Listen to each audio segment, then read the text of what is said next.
Hello, my name is John for Through the Eyes of George, and today we're going to talk about my new book, POTUS1, The Presidency, Politics, and Life of George Washington.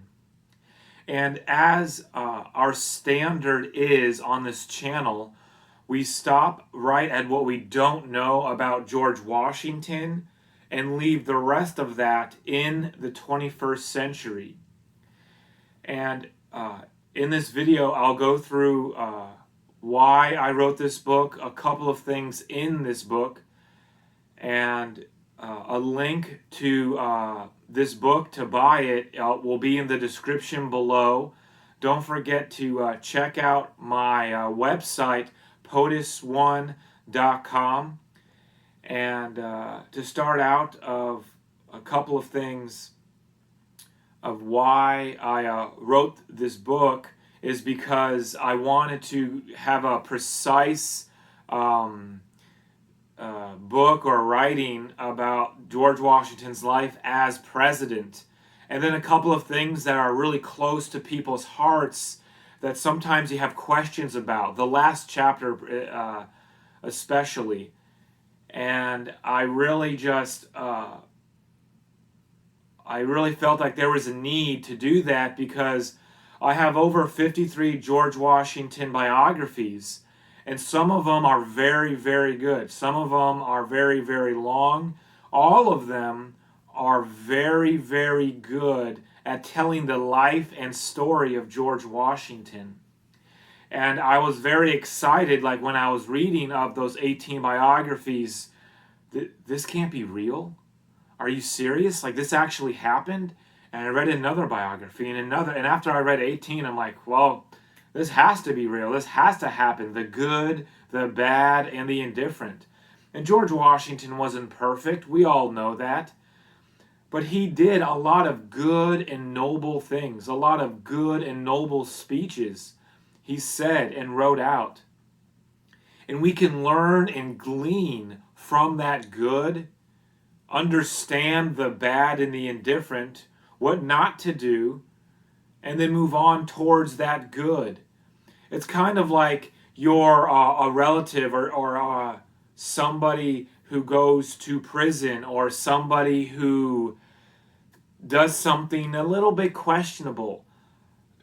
Don't they have, and then they get released from prison or they get rehabilitated from whatever they're doing, however they do it, through spiritual beliefs or through therapist or whatever it is happens to them, they get rehabilitated. Don't you learn and glean from the good that they learned in their life and understand and the bad, that it was bad, but move on towards the good that they have been rehabilitated to, or that they have learned in their life, like George Washington learned and had a change of heart on many things. And that's what this book is about. So I'm excited for you to read it. Again, I'll have a link in the description below to buy it. And to start out this book, I have a chapter, a short chronological biography about his life, because I know that that's something that people look forward to. It's very concise, very concise. And then I go through a chapter called Through the Eyes of George. Basically things that, like I said before, the standard of this YouTube channel and of what I'm doing is stopping at what we don't know about, excuse me, sorry about that, stopping at what we don't know about George Washington, and bringing those things of what we don't know into the 21st century and having our knowledge and our experiences of the 21st century, the hiccups, my bad, solve those issues and strive our best to solve those issues in the 21st century. And then after that, I go through something about like things we've learned from George Washington. Then I go through our state's rights, and then I go through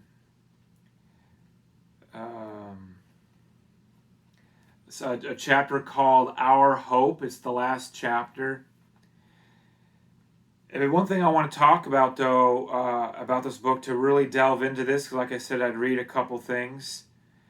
If you ever want to know about George Washington, before I move on, I have it in this book, buy my book, read his entire speech on September 19th, 1796.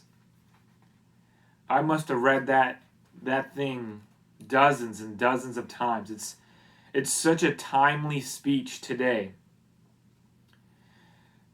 So we're going to look at a scenario in which George Washington he gave a very stern, very firm response to the House of Representatives because of the Jay Treaty.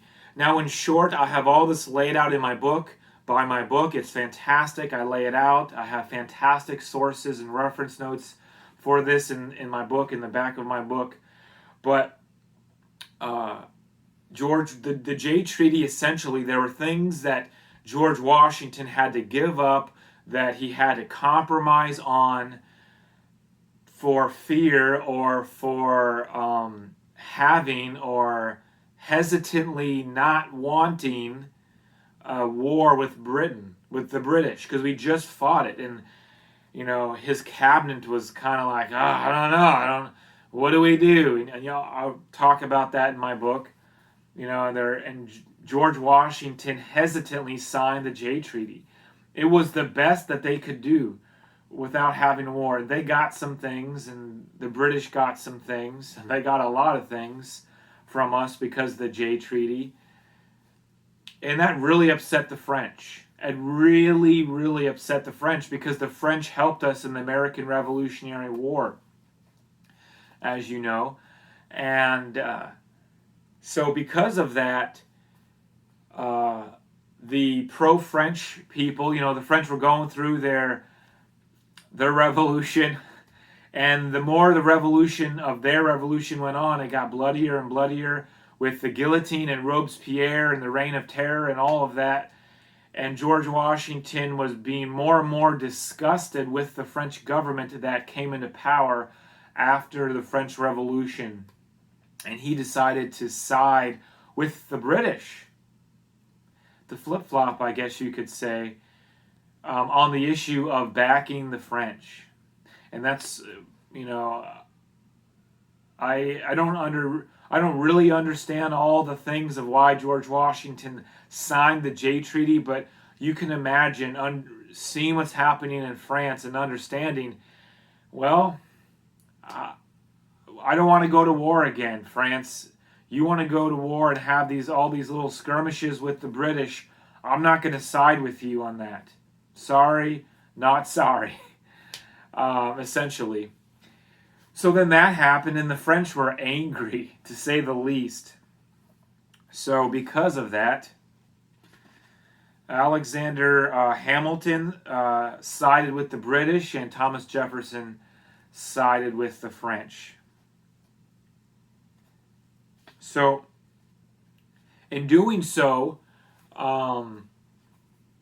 George Washington, in the Jay Treaty, he had his best, most trusted advisor, legal mind, you could say, John Jay, go and, write up the terms for the treaty, then called the Jay Treaty. John Jay was the Chief Justice of the Supreme Court. Now, think about this for a second. If you were very worried, or you were like, I don't really know what's going to happen to my presidency, and I'm like, I don't really understand what's going on. Like, I need a trusted advisor. I need to protect the country. I'm going to send one of my most trusted legal minds overseas. George Washington sent John Jay. Now, Donald Trump, like I say in this book, he sent many people overseas to represent him Some of those people being Mike Pompeo, Secretary of State Mike Pompeo, and Rudy Giuliani, to represent him in different things and various affairs. And Donald Trump got impeached. He got acquitted. He didn't get the votes needed in the Senate to be forced out of office.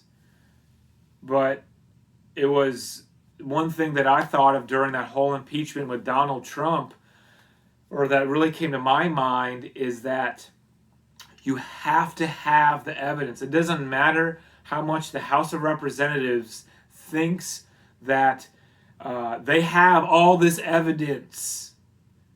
You have to have the evidence to impeach the president. Because the Senate, the checks and balances, if it was all one party, it'd be a monarchy, it'd be a dictatorship.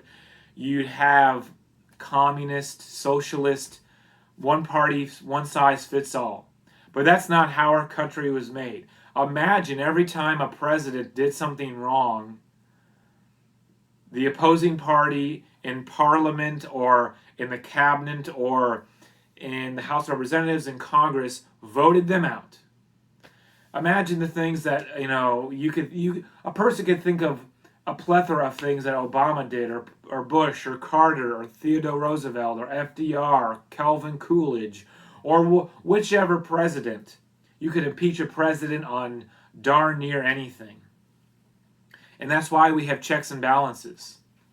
So in this impeachment thing, Donald Trump, he sent his most trusted advisor and many other people over to investigate some things for the country itself and for the presidency of the United States. And Rudy Giuliani, as I like to say, he is a fierce hippopotamus. He's a fierce lion. Why do I use that? It's because those two mammals are animals are very fierce. They're very fierce and they're very protective of their family and of their where they are. Just like how John Jay for George Washington was, and how Rudy Giuliani and Mike Pompeo are for the president. So that's why I say that in my book. And so there was a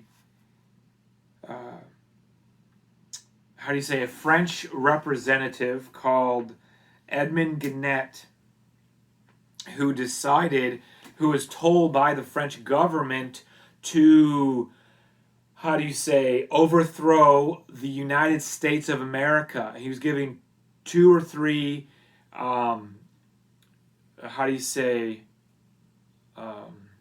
directions and what to do. And he almost accomplished what he wanted to do in undermining and having secret societies and meetings with people to overthrow the government of the United States. And he was there was a warrant out for his execution. I talk more about that in my book, and you can read about this fantastically and beautifully in Harlow, Giles, Unger's Mr. President about George Washington. That is a beautiful book. And also in Ron Chernow's book, Washington a Life, beautiful. Washington Circle, beautiful book about George Washington and his presidency, amazing. But also during the time of Edmond Guenet, George Washington's own Secretary of State in his second term as president took money from a French representative, French ambassador, however you want to say it, and was caught by Timothy Pickering and George Washington. Those two confronted Edmund Randolph, the Secretary of State, and Edmund Randolph was embarrassed and caught red-handed, and he was fired, left office, quit. However you read it in a biography, he left. He was definitely not there anymore. George Washington. Talk about being heartbroken about Benedict Arnold. George Washington, despite how Thomas Jefferson and Alexander Hamilton argued in George Washington's first term in office, that made George Washington like, why is this happening? How, like, he understood that they had different points of view and that they're going to argue, but but they were loyal. But Edmund Randolph, like, he was with George Washington for a very, very long time. He was so much more heartbroken than Benedict Arnold. I can't imagine that happening.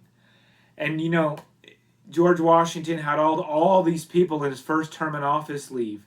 He had a whole new cabinet in his second term in office. Having a change of office many times as president is not something new. It shouldn't be breaking news that a president is changing people in office. George Washington did it first. So I talk about all these things in detail and all of that in my book here, POTUS1. Don't forget to check it out. I have a description or a link in the description below. Don't forget to check out my website, POTUS1.com. Thank you for my loyal fans, and looking forward to the next adventure. And yeah, thank you. God bless.